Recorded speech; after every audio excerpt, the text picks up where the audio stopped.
बिस्मिल्लाहिर्रहमानिर्रहीम अस्सलाम वालेकुम। मैं हूं मोहम्मद उस्मान। वीवर्स, आज की वीडियो में हम बात करेंगे क्वेश्चन नंबर 4.16 और क्वेश्चन नंबर 4.17 की। इन दोनों क्वेश्चंस को सॉल्व करना सीखेंगे। मेजर्स ऑफ डिस्पर्शन का टॉपिक हम कर रहे हैं, जो कि ICS पार्ट 1 BSc पार्ट 1 की बुक में दोनों में चैप्टर नंबर 4 है। और इसके अलावा क्वांटिटेटिव टेक्निक्स इन बिजनेस, जो कि मास्टर्स लेवल का MCOM का सिलेबस है। इसके अलावा BBA का सिलेबस हो गया या BScs का, इसमें भी ये पोर्शन शामिल है मेजर्स ऑफ डिस्पर्शन का। तो लिहाजा इन दोनों क्वेश्चंस को सॉल्व करना सीखते हैं। इंतहाई इंपॉर्टेंट टॉपिक है। इस क्वेश्चन को पहले पढ़ते हैं जी। क्वेश्चन नंबर 4.16 को देखते हैं कि राइटर ने हमें क्या चीज़ रिक्वायर की है, क्या फाइंड करना है, और फिर उसको सॉल्व करना सीखते हैं। According to writer viewers, question number 4.16 में calculate standard deviation by using arithmetic mean and also by using any provisional mean and compare the results for the data given below. जो डाटा गिवन है, इसके लिए writer ने कहा statement में कि एक दफ़ा पहले कैलकुलेट करें मीन को इस्तेमाल करते हुए स्टैंडर्ड डेविएशन, और फिर एक प्रोविजनल मीन को इस्तेमाल करते हुए, यानी एक नया वेरिएबल बना लें चेंज ऑफ ओरिजिन से। यानी प्रोविजनल मीन को इस्तेमाल करने का मतलब क्या है कि हमने एक नया वेरिएबल बनाना है चेंज ऑफ ओरिजिन करते हुए, और फिर उस नए वेरिएबल की मदद से भी स्टैंडर्ड डेविएशन कैलकुलेट करनी है। और अकॉर्डिंग टू राइटर इन दोनों को फिर हमने कंपेयर करना है कि आया कि क्या डिफरेंस आ रहा है रिजल्ट्स में। आइए इसको सॉल्व करना सीखते हैं। तो व्यूवर्स, हमने ये बात कर ली हुई है कि स्टैंडर्ड डेविएशन या वेरिएंस के फार्मूलाज कई एक हैं। अपनी आसानी के लिए गिवन डाटा सेट पे जो फार्मूला ज़्यादा फिजिबल लगे, आसान लगे, उसको हम इस्तेमाल कर लेते हैं। अब इस क्वेश्चन में राइटर ने हमें पाबंद कर दिया हुआ कि हमने ये जो कैलकुलेट करनी है standard deviation by using arithmetic mean करनी है। तो ज़्यादा बेहतर है कि हम बाय डेफिनेशन फार्मूला इस्तेमाल कर लें, क्योंकि बाय डेफिनेशन फार्मूले में बड़ा क्लियर कट मीन यूज़ हो रहा है जी।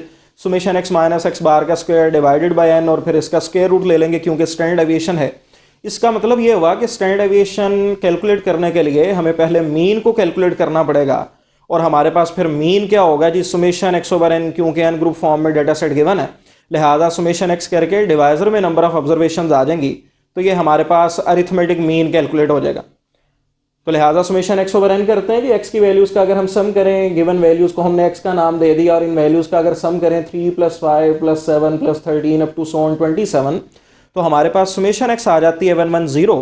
और इसको अगर हम n पे यानी तादाद पे व्यूवर्स डिवाइड कर दें according to formula of mean, तो हमारे पास 110 डिवाइडेड बाई 8, ये आंसर आ जाएगा 13.75।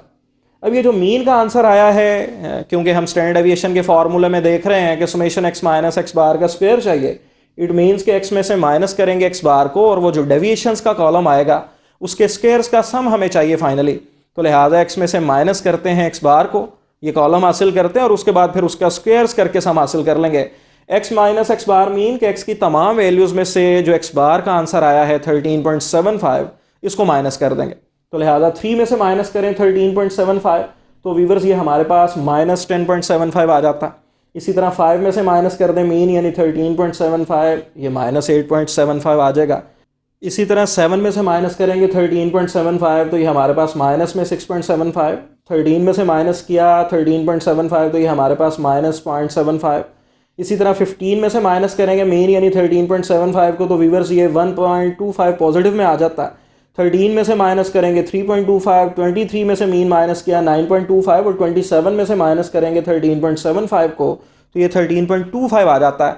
हमें एक्चुअली इस कॉलम के स्क्वायर्स का सम चाहिए। लिहाजा x माइनस एक्स बार का जो कॉलम हासिल हुआ है उसका स्क्वायर करते हैं, यानी माइनस 10.75 का स्क्वायर किया तो 115.56, माइनस 10.75 का स्क्वायर किया 76.56, माइनस 6.75 का स्क्वायर करेंगे 45.56, माइनस 0.75 का स्क्वायर किया, ये प्लस में 0.56 आ जाएगा। 1.25 का स्क्वायर 1.56, 3.25 का स्क्वायर 10.56, 9.25 का स्क्वायर 85.56, और 13.25 का स्क्वायर 175.56 आ जाता है। और अगर व्यूवर्स इस स्क्वायर्स के कॉलम का सम करें तो ये 511.48 है। और इसको अगर हम स्टैंडर्ड डेविएशन के फार्मूले में पुट कर दें, ये जो x की स्टैंडर्ड डेविएशन आई है, बेस में मैंने x इसलिए लिखा क्योंकि हमें फर्दर प्रोविजनल मीन को इस्तेमाल करते हुए भी स्टैंडर्ड डेविएशन चाहिए। तो डिफरेंस रखने के लिए फिर मैंने बेस में x लिख दिया कि पता चल जाए कि ये जो x वेरिएबल था उसकी स्टैंडर्ड डेविएशन है। तो समेशन जब पुट करेंगे 511.48 डिवाइजर में तादाद यानी 8 आ जाएगा, और आफ्टर सिंप्लीफिकेशन स्क्वायर रूट लेने के बाद फाइनल आंसर जो है ये हमारे पास 7.99 आ गया। ये हमने स्टैंडर्ड डेविएशन कैलकुलेट कर ली वीवर्स x वेरिएबल की। राइटर ने नेक्स्ट हमें कहा कि एनी प्रोविजनल मीन इस्तेमाल करते हुए भी स्टैंडर्ड डेविएशन चाहिए। इट मीन्स के चेंज ऑफ ओरिजिन करना है और उसके लिए प्रोविजनल मीन क्या यूज़ करें, किस वैल्यू को माइनस किया जाए नया वेरिएबल बनाने के लिए, ये राइटर ने मेंशन नहीं किया। इसलिए हमारी अपनी चॉइस है, किसी भी वैल्यू को गिवन डाटा में से लेके माइनस किया जा सकता है। इसके अलावा भी वैल्यू ली जा सकती है जो डाटा में गिवन नहीं, लेकिन ज़्यादा इजी वे होता है कि डाटा के दरमियान में से ही कोई वैल्यू ले ली जाए ताकि डेविएशंस का आंसर जो है वो कम से कम हो, कैलकुलेशंस आसान हो और हमारा जो मकसद है शॉर्टकट मेथड का वो पूरा हो जाए। इसलिए हम क्या करेंगे, गिवन डाटा में से ही किसी वैल्यू को लेके गिवन तमाम वैल्यूज़ में से माइनस कर देंगे। तो लिहाजा मैंने यहाँ पे 15 को कंसिडर कर लिया, गिवन डाटा में से मैंने देखा 15, आप 13 भी माइनस कर सकते हैं, 17, किसी भी और वैल्यू को माइनस किया जा सकता है। तो मैंने गिवन तमाम वैल्यूज़ में से व्यूअर्स 15 को माइनस किया और जो नया वेरिएबल बनाया उसको मैंने डी का नाम दे दिया। तो लिहाजा x माइनस 15 करते हैं जी, 3 माइनस 15 ये हमारे पास -12, 5 माइनस 15 ये -10 है, 7 माइनस 15 किया -8, 13 माइनस 15 करने से -2, 15 माइनस 15 0, 17 माइनस 15 2 और 23 माइनस 15 ये 8 आ जाता है और 27 में से -15 करें तो ये 12 है। अब हमने ये जो डी का कॉलम हासिल किया, अब डी की भी स्टैंडर्ड डेविएशन चाहिए और फिर देखना है कि क्या इफेक्ट आता है इसमें या नहीं आता। तो लिहाजा डी की स्टैंडर्ड डेविएशन के लिए हमारे पास फार्मूला व्यूअर्स क्या होगा, summation D minus D bar का स्क्वायर ओवर एन और इसका स्क्वायर रूट आ जाएगा। जब एक्स की स्टैंडर्ड डेविएशन चाहिए थी तो एक्स की नोटेशन इस्तेमाल कर ली, अब डी की चाहिए तो डी की नोटेशन आ जाएगी, summation D minus D bar का स्क्वायर ओवर एन। और हमारे पास यहाँ पे फिर डी बार भी रिक्वायर है, इसके लिए हमें डी बार चाहिए जो कि बराबर होगा सुमेशन डी ओवर एन के। इसलिए सुमेशन डी ओवर एन यानी डी का अगर सम करें हमारे पास -10 आ जाता है और इसको 8 पे डिवाइड करें -1.25 आ जाएगा। अब इस -1.25 को तमाम डी की वैल्यू में से माइनस करना है ताकि सुमेशन डी माइनस डी बार के स्क्वायर्स का सम हासिल किया जा सके। इसलिए डी में से डी बार माइनस करते हैं जी। तो व्यूअर्स -12 में से माइनस करेंगे -1.25 तो माइनस माइनस प्लस 1.25 हो जाएगा और ये आंसर आ जाएगा -10.75। -10 में से माइनस करेंगे -1.25 को, तो जब माइनस माइनस प्लस हुआ तो फाइनल आंसर -8.75।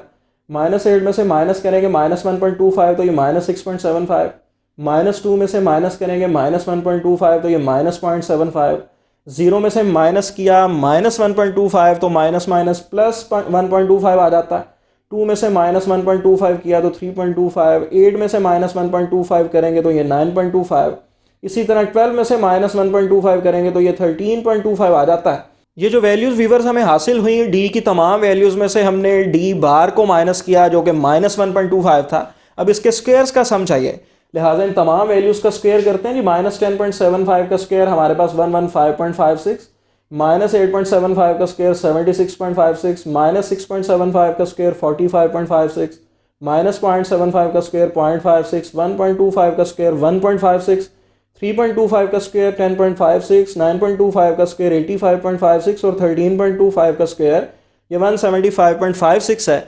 और व्यूअर्स अगर हम डी माइनस डी बार का ये जो स्क्वायर्स का कॉलम हासिल किया है इसका सम कर लें तो ये आ जाता है 511.48 और इसको अगर हम स्टैंडर्ड डेविएशन के फार्मूले में पुट कर दें जो कि हमारे पास summation D minus D bar का स्क्वायर ओवर एन है, तो हमारे पास सिंप्लीफिकेशन करने से जो फाइनल आंसर है 7.99 आ जाएगा। और हमने यही आंसर हासिल करना था क्योंकि हमने प्रॉपर्टीज में भी ये पढ़ा कि चेंज ऑफ ओरिजिन से स्टैंडर्ड डेविएशन हमेशा इंडिपेंडेंट होती है। वैसे तो कोई भी मेजर ऑफ डिस्पर्शन किसी की भी बात कर लें independent about change of origin है। यहाँ पे हम जो स्टैंडर्ड डेविएशन की बात कर रहे हैं न्यूमेरिकली, तो इसलिए हमने इसका जिक्र किया कि हमारे पास स्टैंडर्ड डेविएशन जो है ये चेंज ऑफ ओरिजिन से इंडिपेंडेंट है। लिहाजा आपने देख लिया कि एक्स की जब हमने स्टैंडर्ड डेविएशन हासिल की तो उसका ये स्टैंडर्ड डेविएशन का आंसर भी 7.99 था। और after change of origin any provisional में जब हमने नया वेरिएबल बनाया और उसकी स्टैंडर्ड डेविएशन हासिल की तब भी आंसर 7.99 है।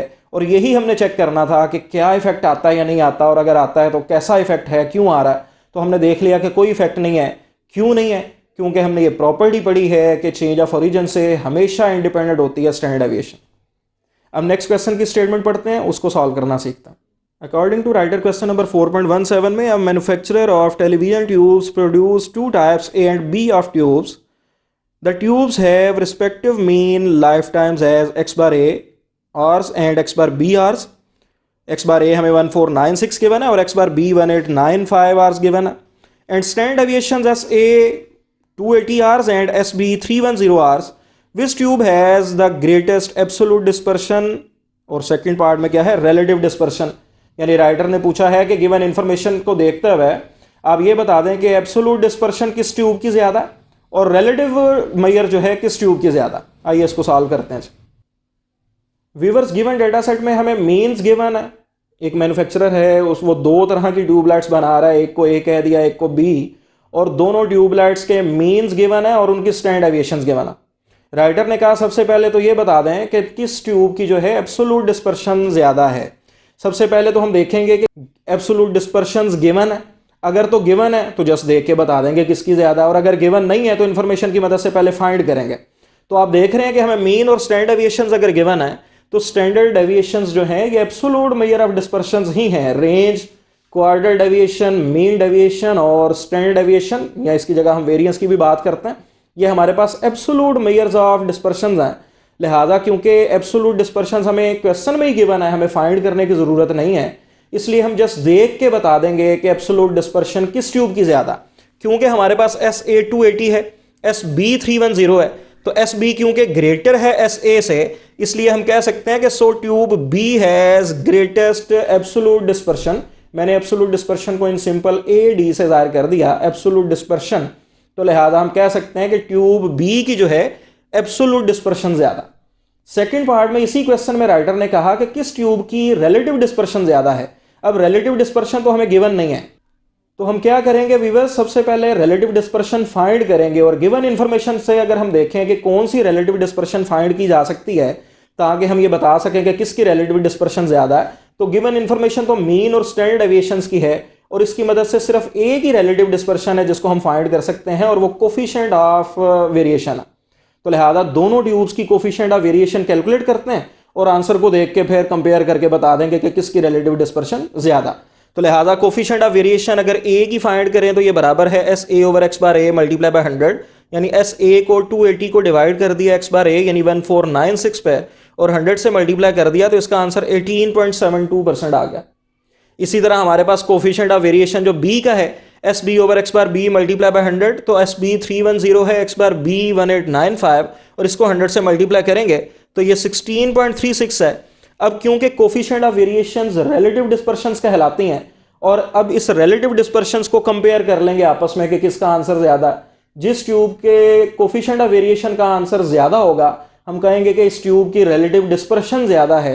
लिहाजा कोफिशिएंट ऑफ वेरिएशन जो है A ट्यूब का 18.72 है, B का 16.36 है। इट मीन्स के coefficient of variation of tube A is greater than coefficient of variation of tube B, so tube A has greatest relative dispersion.